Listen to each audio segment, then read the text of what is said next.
Welcome to the Sindhi Film Festival. अॼु असांजो ॾाढो वॾो ॾींहुं आहे चेटीचंड आहे। तव्हां सभिनी खे चेटीचंड जो खोड़ खोड़ वाधायूं। अॼु ताईं मां जेके बि वीडियोस विधा आहिनि हिन चैनल ते मां हर वीडियो में तव्हांखे चवंदी रहंदी आहियां प्लीज़ मूंसां कमेंट्स में ॻाल्हायो, प्लीज़ मूंसां कमेंट्स में ॻाल्हायो। एंड जिन अॼु ताईं कमेंट्स में ॻाल्हायो मूंसां, अॼु मां किन जूं कमेंट्स तव्हां सां पढ़ंदमि ऐं उन ते मां पंहिंजा राय बि व्यक्त कंदमि। त अचो तव्हांजो कमेंट्स पढ़ूं।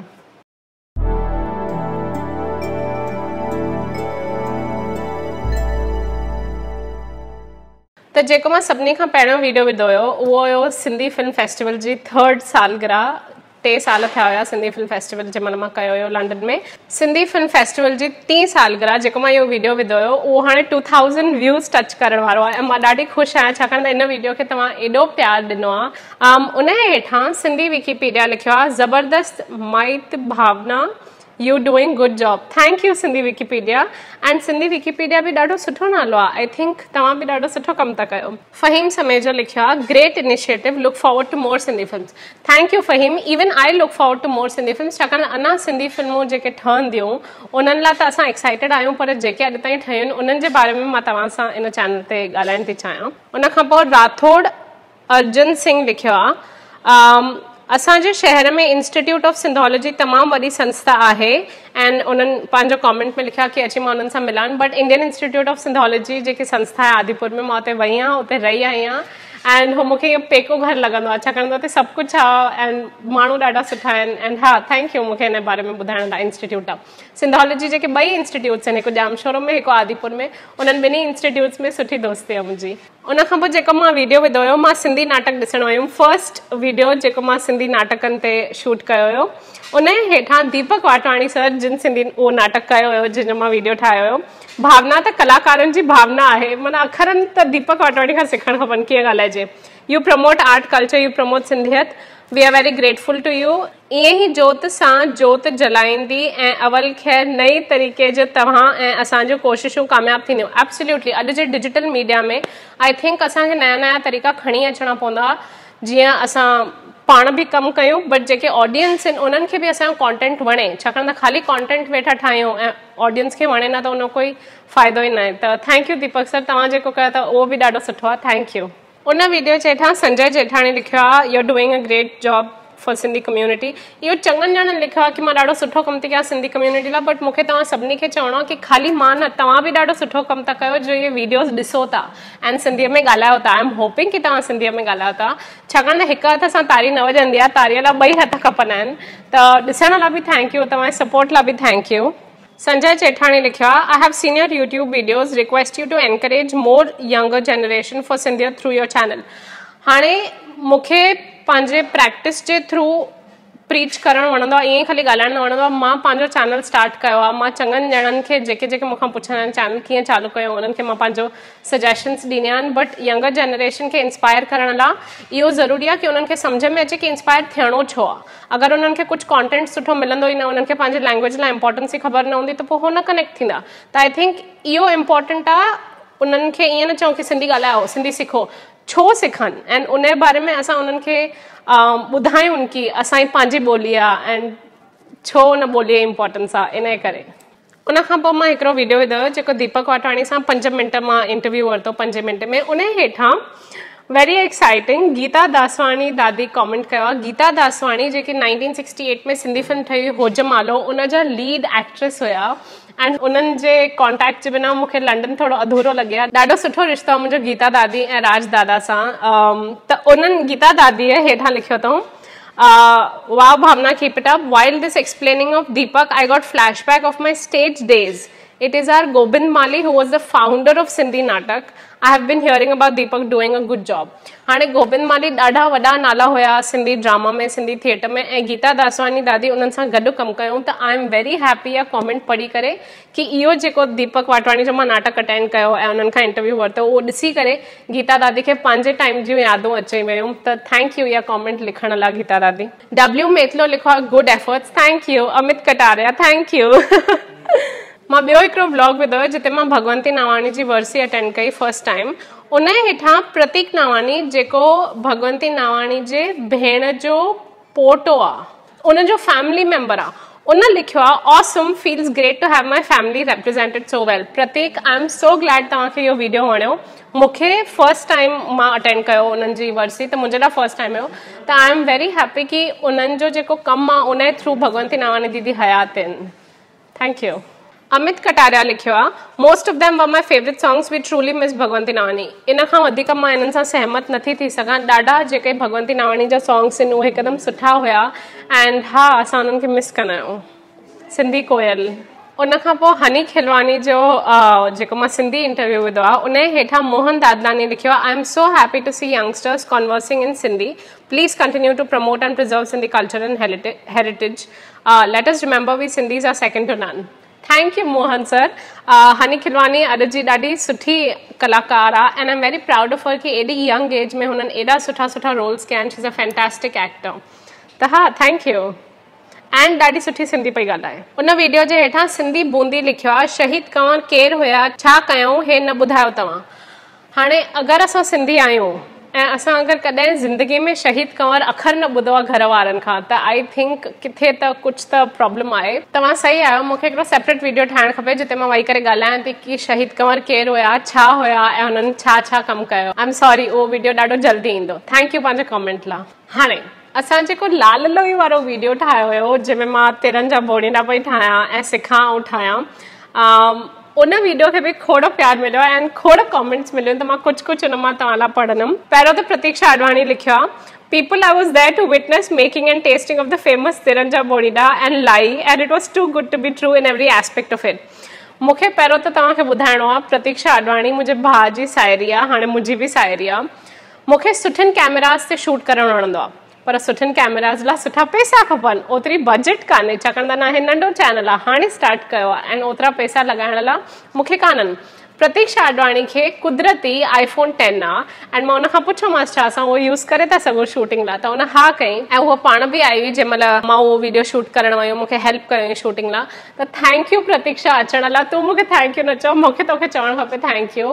तूं पंहिंजे कैमरा अलाउ कयो पंहिंजो टाइम ॾिनो त थैंक यू खोड़ प्यार।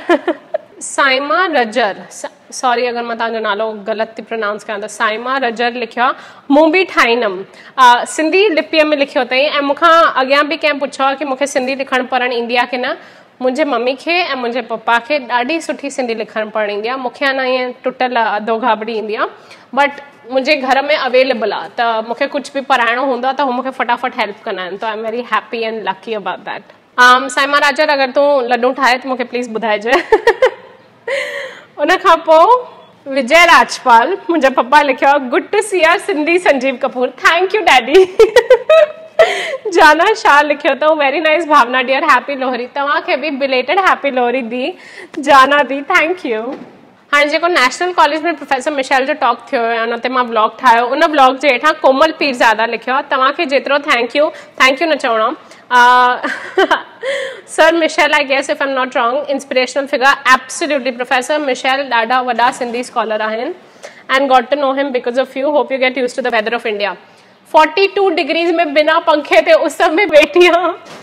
इंडिया जे वेदर सां मां कॾहिं यूज़ टू न थींदमि। ॾाढी गर्मी आहे एंड मूंखे न वणंदी आहे गर्मी। तव्हां ॾाढो वॾो कमु करे रहिया आहियो असांजी ॿोली एंड आइडेंटिटी खे बचाइण लाइ। हाणे मूंखे इहा लाइन खां थोरो प्रॉब्लम आहे छाकाणि त मां किथे अहसान नथी कयां पंहिंजे ॿोलीअ में ॻाल्हाए करे ऐं न को मां पंहिंजे ॿोलीअ खे ईअं बचाइण कोशिश में कुछ एड़ो कम थी कयां जेको ॿिया माण्हू नथा करे सघनि। मां पंहिंजे ॿोलीअ में ॻाल्हायां थी, मां पंहिंजे ॿोलीअ में ॻाल्हाए करे वीडियोस थी ठाहियां ऐं यूट्यूब ते थी विझां। आई थिंक जेतिरी ॿोलीअ असांखे प्यारु ॾिनो आहे, असांखे जेको कुझु असांजे कल्चर ॾिनो आहे, उन जे रिटर्न में मां कुझु बि नथी कयां। हे त बेसिक आहे हिकदमि, एंड मां आउट ऑफ लव थी कयां, हे बिज़नेस लाइ या मूंखे पैसा मिलनि था उन जे करे मां नथी कयां, बसि पंहिंजे शौक़ जे करे थी कयां। त आई थिंक थैंक यू जी ज़रूरत न आहे। कम त असां सभिनी जो आहे न, पंहिंजी ॿोली में ॻाल्हाइण ऐं उनखे अॻियां वधाइण। मां त बसि पंहिंजे दिलि जी थी ॿुधां ऐं कमु थी कयां। मां जेकी वीडियो सीरीज़ जे बारे में ॻाल्हायो आहे कि मूंखे बुक्स जे बारे में ॻाल्हाइणो आहे, त उहा जेकी अनाउंसमेंट वारो वीडियो आहे उन हेठां कोमल पीरज़ादा वापसि लिखियो आहे, very innovative. Thank you Komal. I think अॼुकल्ह book reading is an art जेकी गुम थी थींदी वञे, त उनखे बचाइण जे चक्कर में मां इहा series Sochi. Go ahead, thank you. Share more books and produce more readers. I really hope I can produce more readers. छाकाणि त I'm hoping कि इहा वीडियो सीरीज़ बस इंस्पिरेशन ॾे माण्हुनि खे अञा किताब पढ़ण जी। बाक़ी मूंखां जेतिरो थींदो मां कोशिशि कंदमि and by the way looking very pretty dress thank you मूंखे सुठा कपिड़ा पाइण पाण खे स्टाइल करणु ॾाढो वणंदो आहे थैंक यू मदन जुमानी दादा ते जेके मां 2 वीडियो पार्ट्स ठाहिया पार्ट 1 एंड पार्ट 2 उन हेठां मोहन दादलानी सर लिखिया Pioneers leave a vacuum in Sindhi community as we are unable to replace such knowledgeable persons who are familiar with Sindhi culture. I totally agree. And Madan Jumani Dada, pioneer, legend, मां जेतिरा वॾा अखर use कया ओतिरा घटि हुया जेके सिंधी फिल्मूं अॼु बचियूं न आहिनि 7-8 सिंधी फिल्मूं आहिनि जेके बचियूं न आहिनि उन्हनि जी सॼी स्क्रिप्ट दादा खे यादि हुई उन जा गाना मूंखे ॻाए ॿुधाईंदा हुआ ऐं मां तव्हांखे एक्सप्लेन बि नथी करे सघां केॾा वॾा पार्ट हुया दादा मुंहिंजे लाइफ जा I really miss him and वो वैक्यूम कॾहिं बि न भरजंदो कॾहिं बि न अमित कटारिया लिखियो आहे keep up such interactive videos thank you Amit I really like talking to people and you know making a video त thank you for saying that उन खां पोइ जेकी मां साहिब बिजानी दादा जी पोम विधी मतां सॾाए सिंधी उन हेठां बि खोड़ कॉमेंट्स आयूं आहिनि रवि आहूजा जिन सॼी सिंधी सिखिया इंटरनेट जे थ्रू उन्हनि मूंखे लंडन में ॿुधायो जंहिं महिल मां मिली हुअमि कि उन्हनि सॼो इंटरनेट जे थ्रू सिंधी ॾिसी करे सिखिया ऐं लिखणु ईंदी अथनि लिखणु सिखी अथऊं आई मेंट उन्हनि लिखियो आहे छो न सॾायां सिंधी वाह दादा तमामु सुठो video thank you Ravi Sindhi blogs लिखियो गुड वर्क थैंक यू उन खां पोइ सिद्धार्थ केसवानी हाई सिड लिखियो अथई hey I like the poem but it was hard for me to understand the whole of it my suggestion would be that you should explain it so that people who are interested can also understand it and people like me who are in the process of learning Sindhi can also do that can also take the full advantage of your content हाणे तव्हां मूंखे थोरी help कयो comments में please हेठि ॿुधायो कि मां कीअं कयां छाकाणि त हाणे सिद्धार्थ हिकिड़ो दोस्त आहे मुंहिंजो उन लिखियो आहे कि हीअ पोम उनखे सॼी सम्झ में न आई ऐं हो मूंखे चए थो इंग्लिश में एक्सप्लेन कर अगरि मां अधु पोम जेकी सॼी सिंधी में शूट थियल आहे उनखे लास्ट में इंग्लिश में एक्सप्लेन कयां त तव्हांखे ॾिसणु वणंदो प्लीज़ मूंखे थोरियूं आइडियाज़ ॾियो डिस्कस कयो एंड मां थोरी कंफ्यूज़ड आहियां कि कीअं वीडियो ठाहियां अगरि सिंधी पोम आहे त उनखे सिंधीअ में एक्सप्लेन कयां कि इंग्लिश में एक्सप्लेन कयां तव्हांखे कीअं वणंदो जीअं वणंदो मूंखे कॉमेंट्स में ॿुधायो तीअं मां शूट कंदमि जेके मां नंदिता दी सां इंटरव्यूज़ विधा आहिनि सिंधी में इंटरव्यू दी खां वरितो आहे अगरि तव्हां हुननि जो बुक सिंधनामा अञा ताईं न ॾिठो आहे त प्लीज़ कंहिं न कंहिं लाइब्रेरी में वञो या ऑर्डर कयो ॾाढो मस्तु बुक अथव उन वीडियो जे हेठां ग्लाल मनानी लिखियो अथऊं सॉरी अगरि मां तव्हांजो नालो ग़लति थी प्रोनाउंस कयां त तमामु बहितरीन ऐं सारा जोगो अमल अवां जो दीदी जय झूलेलाल नंदिता दी आई होप तव्हांखे इहा कॉमेंट वणी थैंक यू ग्लाल इहा कॉमेंट लिखण लाइ इहे हुयूं कुझु कॉमेंट्स जेके मूंखे तव्हांखे पढ़ी ॿुधाइणियूं हुयूं ऐं पंहिंजा राय उन्हनि ते व्यक्त करणा हुया वकास साइमा अमित खोड़ माण्हू आहिनि जेके हर वीडियो ते कॉमेंट कंदा आहिनि ऐं मां उन्हनि सभिनी खे हिकु वॾी भाकी थी मोकिलियां थैंक यू कॉमेंट करण लाइ रिप्लाई करण लाइ ईअं सुठो लॻंदो आहे कि हा माण्हुनि खे वीडियो वणे थो माण्हू ॾिसनि था ऐं कॉमेंट कनि था थैंक यू हाणे मां तव्हांजूं कॉमेंट्स पढ़ियूं बट हिकु ॿ कॉमेंट जेकी मूंखे हूअं मिलंदी आहे माण्हुनि खां उहा इहा आहे कि द सिंधी गर्ल मुंहिंजो चैनल आहे ऐं हे जेको सिंधी फिल्म फेस्टिवल चैनल आहे इन्हनि ॿिन्ही यूट्यूब चैनल्स में छा फ़र्क़ु आहे जेको द सिंधी गर्ल चैनल आहे उन ते मुंहिंजो ॾाढो पर्सनल साइड तव्हांखे ॾिसणु मिलंदो मां कॾहिं मेकअप जे बारे में थी ॻाल्हायां कॾहिं शॉपिंग जे बारे में कॾहिं कुझु ॿिया इशूज़ थी खणां एंड हिते जेको आहे सिंधी फिल्म फेस्टिवल ते इन ते मां Sindhi cinema Sindhi culture Sindhi art जिते जिते मूंखे इन्विटेशन्स ईंदा आहिनि प्लेस ॾिसणु वेंदी आहियां मां उते वञी करे ब्लॉग्स ठाहींदी आहियां वीडियोस ठाहींदी आहियां उहे विझंदी आहियां प्रॉपर सिंधी इंटरव्यूज़ विझंदी आहियां सिंधी कलाकारनि सां जेके सिंधी आर्टिस्ट आहिनि drama artist cinema artist actors उन्हनि जा इंटरव्यूज़ जिन सिंधी किताब लिखिया आहिनि उन्हनि जा इंटरव्यूज़ वठंदी आहियां सिंधी किताबनि जे बारे में ॻाल्हाईंदी आहियां त माना सम्झो सिंधियत जी महफ़िल लॻी पई हूंदी आहे हिन चैनल ते सिंधी फिल्म फेस्टिवल ते ऐं कॾहिं खाधे जा वीडियोज़ बि ठाहींदी आहियां हिन चैनल ते Sindhi art Sindhi cinema Sindhi drama Sindhi किताब असां सभु सेलिब्रेट कंदा आहियूं इन करे फेस्टिवल आहे इन चैनल जे नाले में हर हफ़्ते 2 वीडियोज़ अपलोड थींदा अथव सिंधी में बि इंग्लिश में बि असांजी कोशिशि रहंदी आहे कि हर हफ़्ते 2 वीडियोज़ अपलोड थियनि हाणे ताईं असां 50 खां मथे वीडियोज़ विझी चुका आहियूं मूंखे तव्हांजो साथ खपे इन चैनल खे अॻियां वधाइण लाइ सब्सक्राइब करण लाइ सब्सक्राइब करणु फ्री अथव इन चैनल ते राम पंजवाणी जो हिकिड़ी सिंधी फिल्म में डायलॉग आहे जेको मुंहिंजो फेवरेट डायलॉग आहे महिनत मुंहिंजी महर हुनजी हिन चैनल ते असां खोड़ वीडियोज़ ठाहियूं था मुंहिंजी टीम जेकी आहे मां असां लॻल पिया आहियूं कि जेतिरी असांजी बजट आहे जेके असांखे कैमराज़ आहिनि जेको असांखे लैपटॉप आहे जेको असांखे माइक आहे उन मां जेतिरो असांजो बेस्ट क्वालिटी थी सघे असां उहो कमु प्रोड्यूस कयूं उहो कॉन्टेंट प्रोड्यूस कयूं जेको तव्हांखे ॾिसण बि वणंदो पर प्लीज़ हिन चैनल खे सक्सेसफुल करण लाइ सब्सक्राइब कयो असांखे आइडियाज़ ॿुधायो अञा तव्हां कॉमेंट्स में ॿुधायो कि तव्हां छा था ॾिसणु चाहियो असांजे वीडियोज़ खे शेयर कयो जीअं सभिनी खां वधीक माण्हुनि ताईं असांजा वीडियोज़ पहुची सघनि माण्हुनि खे ख़बर पए असां छा कमु करे रहिया आहियूं एंड बस सेलिब्रेट कयूं असांजो कल्चर, असांजो हेरिटेज ऐं असांजा वीडियोज़।